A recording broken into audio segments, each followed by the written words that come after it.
Hey guys, welcome to our first week of The Power of One More. I'm sure you all have your books, right? I was reading ahead, actually. I think I'm already on chapter 5, which is pretty unheard of. I'm busy, so I don't get a ton of extra reading in, but to keep going through a book, I am pretty excited about this one. So I love just even in the introduction, that first page 1.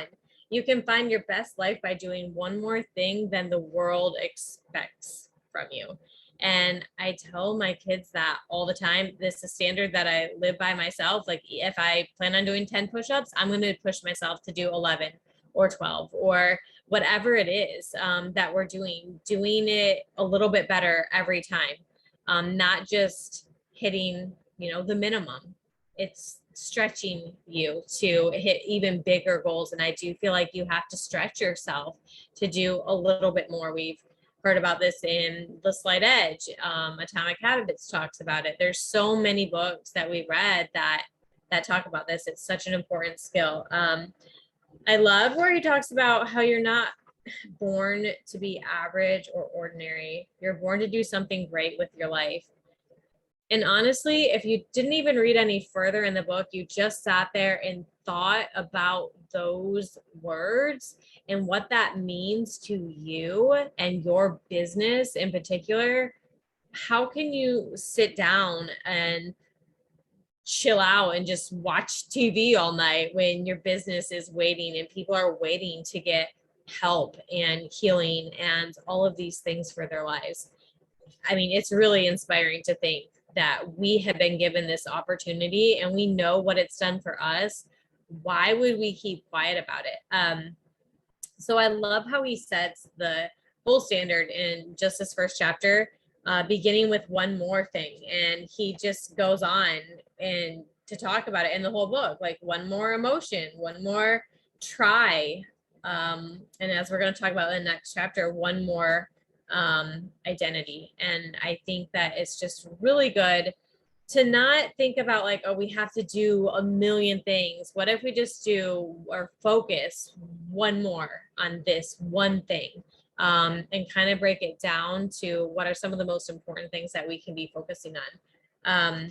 So the introduction had lots of good thoughts there, but I really want to hear from you guys. So I'm going to move on into chapter 1 as well. Your identity. I'm so glad he talked about your thoughts and how those affect your identity too, because we are the sum of what we believe about ourselves. What other people pour into us is important too. My mom didn't mean any harm when she told me I wasn't a people person. Oh, she wasn't a people person, or oh, she didn't really like people. And I started to believe that. When I would feel shy or would want to stay home, I was like, I'm not a people person. That's not my thing. And I realized that I love people. I get energy from people. I love helping people. I love talking. I love coaching. I love seeing their bodies heal. I love giving them life. I love empowering them. And I love making a difference and knowing that I made a difference in people's life. I love people. I cry with them. I laugh with them. If my mom can say that to me and that became part of my identity, and I had to bring myself out of that by telling myself, I love people. That was my first step. It wasn't going out and experiencing people and realizing that I do like them. It was telling myself, I love people. And I realized that I really did. And it was a shock. It was actually one of my favorite parts of this business was being around people. I loved it. So being mindful of those things. He even talks about that right there, page 9. As a child, you accepted much of what you were told, right or wrong. And your identity came to be because of those people that influenced you. And how cool is it that our business is basically a class in personal growth? And this is what we do. We get paid to learn, to grow, to help people, but this can also spill over into helping our families. I don't know about you, but I feel like I'm pretty blessed to be having a job that it's so important to learn all of these things. I love where he talks about your internal thermostat, especially where he says you cannot achieve 100 degrees if you're around people that are set at 75 degrees. The people that you hang around is so important in how it shapes your identity. I think I talked about this a couple weeks ago, but your DNA, it changes based on the people that you're around, the things they're saying, the things they're doing. I say this all the time, probably because my mom did, but birds of a feather flock together. You're going to become like who you are around. Do you want to be like those people? Especially think of your inner circle. If they're making excuses, if they're not dreaming big, if they're not wanting more for their lives, it's going to be really hard for you to be that person that stands out as, hey, I'm not going to go out drinking tonight. I'm going to go home. I'm working on a business. And I was that person for my circle. I was able to stand out, stand up, and be that person to want more and to be more. And my friends and family, they all started doing what I was doing. So you either are going to be the leader and hold everyone to a higher standard, or you are going to succumb to the standard that they have. And you have to make that choice. And then you need people who, and this is why I love our Plexus business, because the people that we are around, they're excited. We're going in the same direction. We are motivated. We want to change lives, our families, those around us. We care about our health, and the good rubs off too. So we're taking vitamins together, we're exercising, and we're building each other up, stuff like that. But just as easily, the negative people who are doubting themselves, if you are being pulled down by that, watch how they affect you. You have to be careful who you're around. It's just so important. I love too on page, let's see. Oh gosh, this is kind of along those same lines, of course, but on page 19, he says, the people that have labeled themselves a hot mess or someone who hasn't gotten their life together yet, they've just dialed their thermostat to what they believe they are worthy of receiving. That is another thought to really think hard on. Even just the things we say to ourselves, like saying, oh, I'm so busy all the time. I'm so busy. I'm so busy. I'm so busy. I'm having to be careful to not say how forgetful I am, because lately I cannot seem to remember anything. I don't know if it's having a baby or what, but you really have to make these things not become excuses for your life, and understanding. I think this was a chapter he talked about self-sabotaging on the difference. Yep, it's right on that page. The difference between the self-confidence and then self-sabotaging. People who are guilty of self-sabotage because they lack the discipline to not have that happen to them. So being disciplined in our thoughts, being disciplined in our actions, those things are just so important. So I want to hear from you guys, and I want to give you a few questions here. We'll start with this one. So why do you think your thoughts are important specifically for your identity?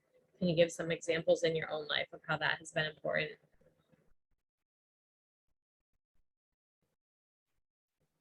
I'll start us off. So when I read that, the first thing that popped into my mind, if anybody who reads the Bible talks so much about guarding your thoughts. And the apostles talked about, whatever is pure, whatever is good, think about such things. And so the reason why that is because what you consistently think about, you put into action at some point. And this is also the reason why things that you think about that are harmful eventually come to pass, because at some point your body gets so antsy that you have to do it with your hands. And that's why, dreaming big and stuff like that is a good thing. The more that you do it, you're going to put that into action. Your body is not just going to lie dormant there. So when it comes to our thoughts and things that we think, if you constantly, like you were saying, if you constantly think I'm a forgetful person, you're going to become a forgetful person, because your thought is going to become your action. That's the way it always is going to work. So if you consistently think good things about yourselves or even other people, when the way that you look at other people, the way that you look at your team, at your upline, that is going to affect how you treat them. So how you think about your business, how you think about the people around you, what you think about your customers. If you think your customers are super annoying, or you think that they're bothering you, or I can't believe they're asking me another question, they're so needy, like you're going to react to them. You're going to stop talking to them. Those actions are going to flow. But if you think good quality, pure things about your customers, if you think, oh my gosh, this is a great person, they're so beautiful, they're really invested in their health to be asking me all these questions, they must trust me, they must want to build a relationship with me, then your actions are going to follow you through all of those thought processes. So that's what stood out to me, is just the biblical principle of thought turning into action. That can be negative, but it also can be positive. So if we want it to be positive, when you're thinking about yourself, if you think I'm somebody, I love showing up. I love talking to people. I love problem solving. I love reminding people to not take all their products their first day. It's my favorite thing ever. Like if you consistently do that, then it is going to be a joy for you to do. You're actually going to automatically put it into action because you're constantly thinking about it. So I say this to my kids: if you don't think about it, then where'd the idea come from? So if you're not thinking about things, you're not going to have the idea to keep doing those. So if you just focus on doing what you need to do, you're not going to get the idea to do disobedience. You're going to get the idea to do what you're supposed to do. And so it's the same thing in your business. If you just stop thinking about all the things you could be doing that aren't productive, it's not even going to be in your brain to want to do it. So that's what I got out of that. Well, I just got something out of that too. And I'm going to start saying that to my kids, to my husband, to everybody, for real. It does. It starts in your thoughts. Everything goes back to that mindset. Everything.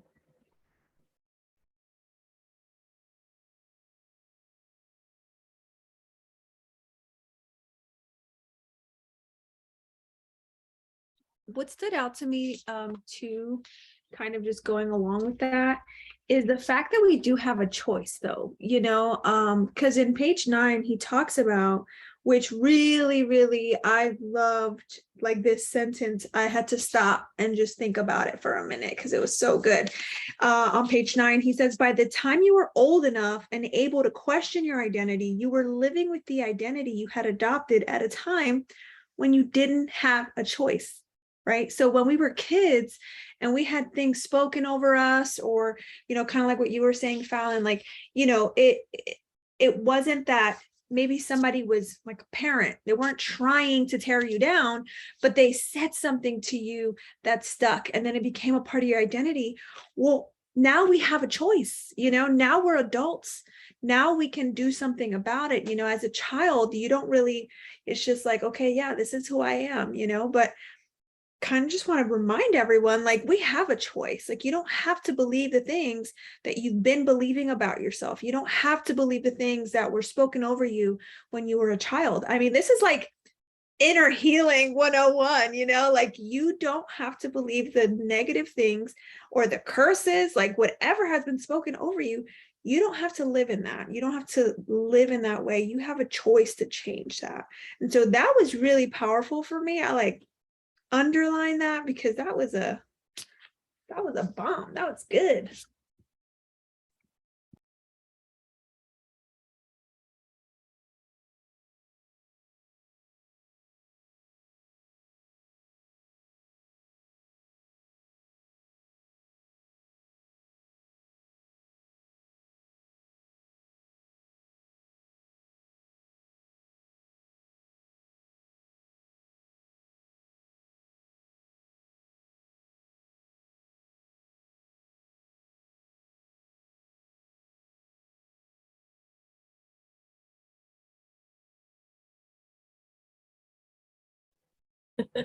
The question was, why are your thoughts important for your identity?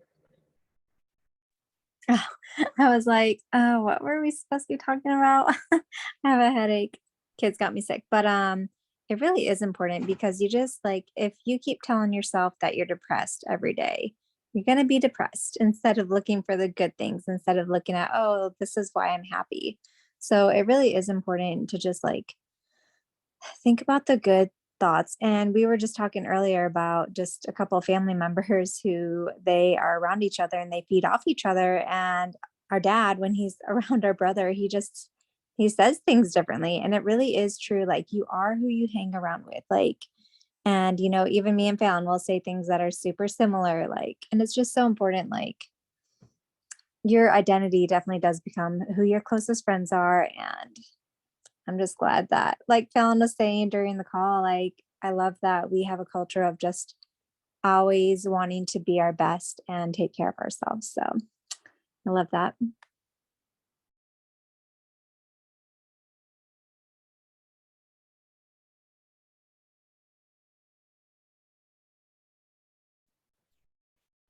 I think you'll definitely find what you're thinking about. And I'm sorry if this was chapter 2. I can't remember where it started with the car thing. Like, if you buy a blue car, was that chapter 2? Was that in chapter 1? Where you start seeing it everywhere. But just like Courtney just said, if you keep having these thoughts and like, what if this person doesn't want to work the business with me? And you keep thinking that, and what if this person says no, and you keep thinking that, it's almost like you exude that energy and it's going to be self-fulfilling. And the cool thing is the opposite is self-fulfilling. Like, I know this person's going to work the business with me eventually. I know they're going to be great at it. I know they're going to love it. It'll eventually feed back, and kind of leveraging your subconscious for it. And then the thermostat thing, I really love that. And I think everyone needs to really reflect what your baseline thermostat level is at. And when things get discouraging or get hard, where do you find yourself slipping back to? What temperature? Because you have like an intrinsic level baseline, but you can change that baseline. But if you don't take the time to assess, well, what is quote unquote my comfy and that I tend to go back to, and what actions can I take to elevate that and hold myself to a higher standard? In essence, that's all it really comes back to. I think this chapter is super, super empowering. Just the whole concept of the fact that you can choose to change your identity. And of course, your thoughts produce your actions, right? So it all starts with your thoughts, and we can change our thoughts. I think when I first started this business, I had to work so hard on changing my identity, like so hard. I had really no evidence to show me that I would be successful. I had no accomplishments. I had no degree. I had just really a string of unending failures and no special skills, no like even school achievements, wasn't good at anything. And that's what I told myself, that I wasn't good at anything and that I had no skills. And so when God brought this into my life, that began the shift of my identity. And so I had to change my thoughts, and I begun to do this work, and it's straight up been the most impactful thing of my life, probably, aside from my faith. And so that's why just reading this chapter, like, man, if I would have read this, 6 years ago when I started my business, I wonder how much quicker that my identity would have changed, because I told myself things all the time. Like, I'm a free spirit, I'm disorganized, I'm spontaneous, I can't, whatever. And even still, I know that I have a lot of challenges, and we all do. But I know that my identity is, no matter what I come up against, I am the kind of person who overcomes everything, everything that comes against me.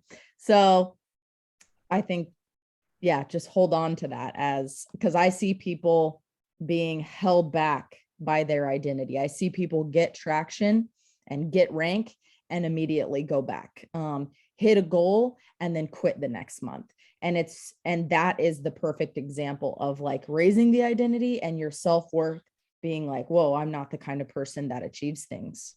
But that's just all lies. And you get to choose to change it, which is so empowering.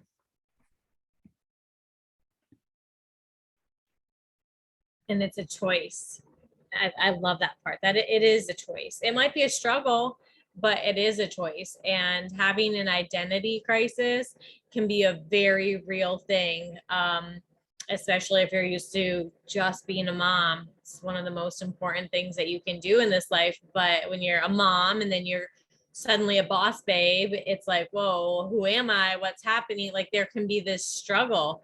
I didn't feel that at that point, but then when I came back to the baby stage, I'm like, whoa, this is boss babe Fallon wiping butts again. Like what's happening to me? And I had to find this balance of like, I can do both, because then it put back in my mind, like, who am I? Like, I'm not this diamond over, this is who I am. Like, it took me back to that. And it was a really weird feeling. So I'm like, I can kind of relate to people who have like identity crises and hold themselves back in their businesses. But you have to, it starts with your mindset. You have to believe that you are worthy of success, for one thing. That Legacy Journey by Dave Ramsey was really good for that, like money mindset and all of that. You have to be ready to receive it too. Otherwise you won't let yourself. So, all right, the next question is, how are the people you are hanging out with affecting your identity?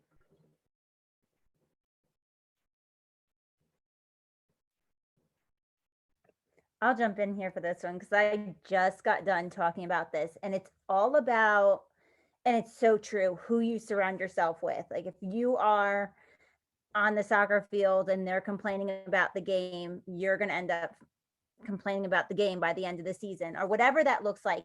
So surrounding yourself, and that's why I swear by the gym, because we're all like-minded, healthy, happy people at the gym. We're driven people.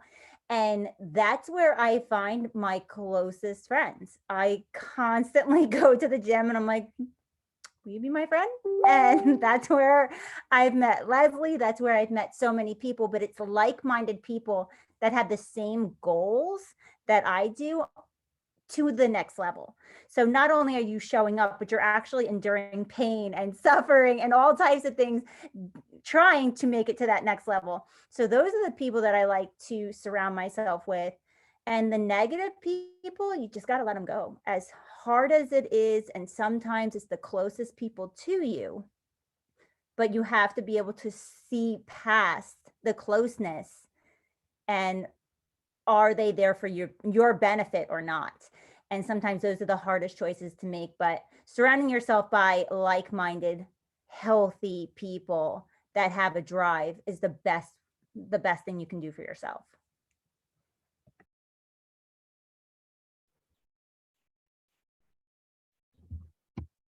I've I don't know how to say it. I feel like I've become really picky with who I will let, like, it's harder to make friends now. I know what I'm looking for. And I would have hung out with a lot of different types of people, and kind of did by accident with where I used to work, and honestly getting away from that job. And then I realized, like, man, I was around a lot of really negative people and negative atmospheres. Unfortunately, I know some people who've had like really close lifelong friends and family members like that.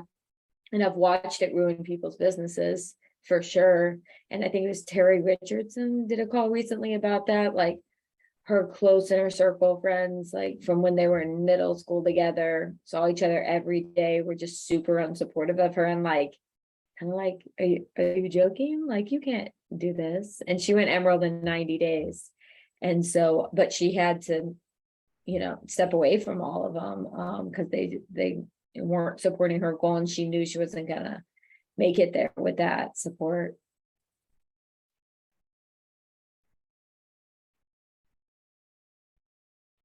Yeah, this year I've had to cut people out of my life, realizing that our values didn't align and that we were not on the same path, and that by association it was like magnetically pulling me just ever so slightly, which was shifting my focus. And so years ago I saw like a Lisa Bevere sermon or clip or something, and she said, you are not called to be popular, you are called to be powerful. And I just knew that that was my calling on my life. And so you don't have to have 10 million friends. Not everybody is going to like you. We're here to be powerful people, not in like a gross way, but in a walking in peace, walking in power, changing lives, making a difference in your family, in the world.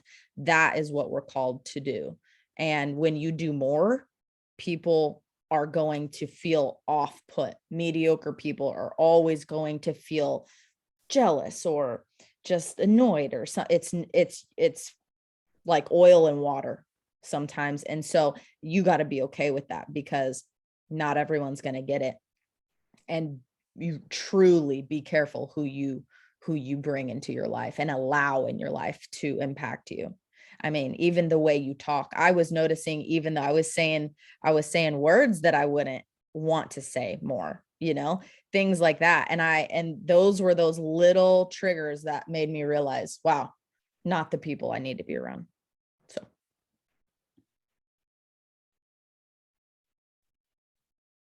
Yeah, so I have it wrote down. I have my paper from church on Sunday, and I just thought it was very interesting because I have it literally wrote down that your purpose is for you, but we discover it by being in relationship with other people.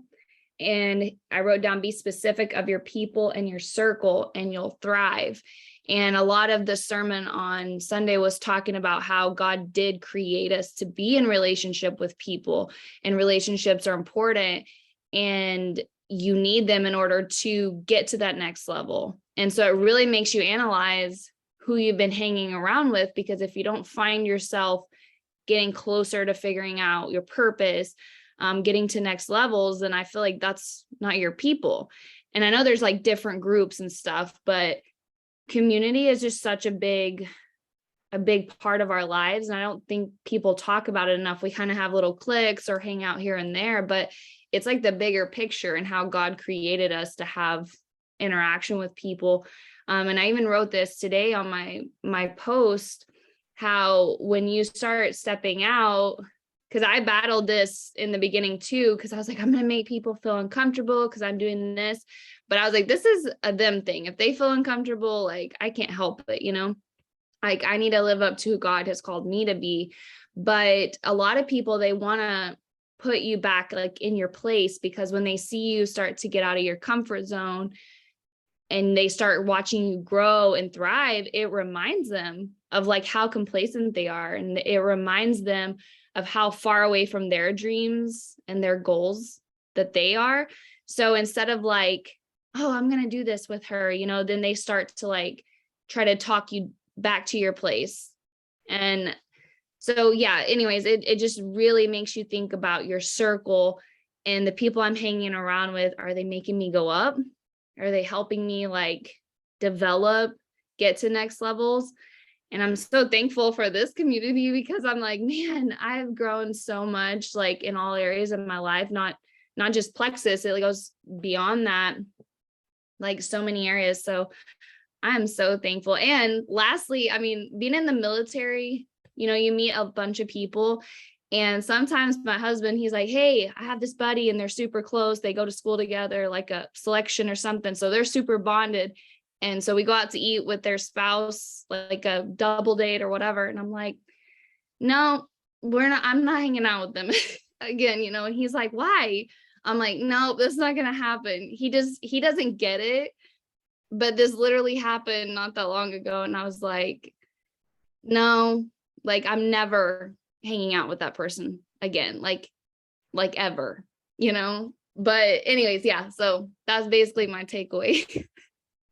All right, Kylie, we legit need like a husband's book club or something. And this is a good point, and I'm going to say it right here, but your husbands, if you're married, they need to be growing along with you, because it is very hard. And Lori Welch told me this when I first started my business, that a husband and wife will grow apart if the husband is not learning and growing too, and you got to be mindful of that, because obviously we can't all be like pulling away from our husbands, right? Like they need to grow with us, or else they're going to be a part of that negative tribe that we don't want dragging us down. And if you do have a negative spouse or family members, because, you know, those that we're the closest with, it's hard sometimes to get away from that, like extended family or something, because they are family. And that's why you need this community that much more. You're not going to be successful just because like your family is so down on you and down on what you're doing. You can still be successful, but you need other people who are going to pull you up and hold you to that standard that much more if you have this other force on the other side trying to bring you back to your old identity or your old ways or ways that you should be moving away from. So, hubby, come on in here.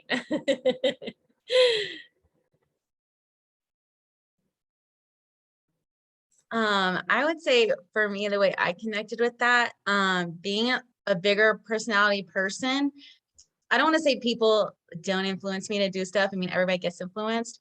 I would say it's a little harder to influence me to do something I don't feel like is authentic to me. But I will say that the people around me do have an effect on how I feel about the way I do things. So for instance, like I took the Strengths Finders test and I am like dedicated. I get things done. I'm like very focused, do right now, do it right, you know, kind of thing. And so, but those were my strengths. And those are things that I've had people tell me make me intense or hard to be around, or, you know what I'm saying? It's just like, you're too much. So if I've had people around me who constantly tell me that the things that are actually my strength bother them, you know what I mean? Then it's made me feel negative about myself, versus when I've had people surrounding me that are like, I freaking love that you get things done. I love that I can come to you and trust you with this. I want to push you to do better in that. You know, I never really changed so much my strengths. It was the way I thought about them, and then starting to see them as a positive thing. So I would say definitely since starting Plexus, it's made me realize if you're not somebody that can see value in the things that make me literally me and the things that I bring to the table, then I don't even want you at my table, to be honest, because I want to be proud of being somebody. Maybe that's intense for you, but maybe you need me. And maybe I need you to show me how to be a little gentler, to show me how to do certain things. But if all you can do is constantly dog down the things that are actually make me me and the things that I thrive in, then you have to get cut off. Because there's somebody over here that I've known for 10 minutes that thinks I'm freaking amazing. So what's wrong with you? You know what I mean? And it's not in the sense of pride. It's just in the sense of this the way, the gifts that God has given me, and he wants me to use them, and he's placing me in spots to use them. So if God has made me this way, and you have a problem with that, then it's really God that you need to take this up with, because that's how he made me. I am a little rougher around the edges sometimes or whatever, but I'm also willing to bat for anybody. I will literally be in your corner no matter what. You will have to convince me that you're in the wrong, because I'll be like, no, you weren't. You know what I'm saying? Like, and I will do that for my customers. You know what I mean? When it comes to my customers, I'm going to be like, nope, we're going to figure it out. If I need to call customer service, we're going to figure it out. Like, whatever it is, I'm going to be in your corner hardcore. And so if that's intense for you and you don't like that, then you're not my person, and it's okay, and we can cut ties, because there's going to be people out there who are looking for me.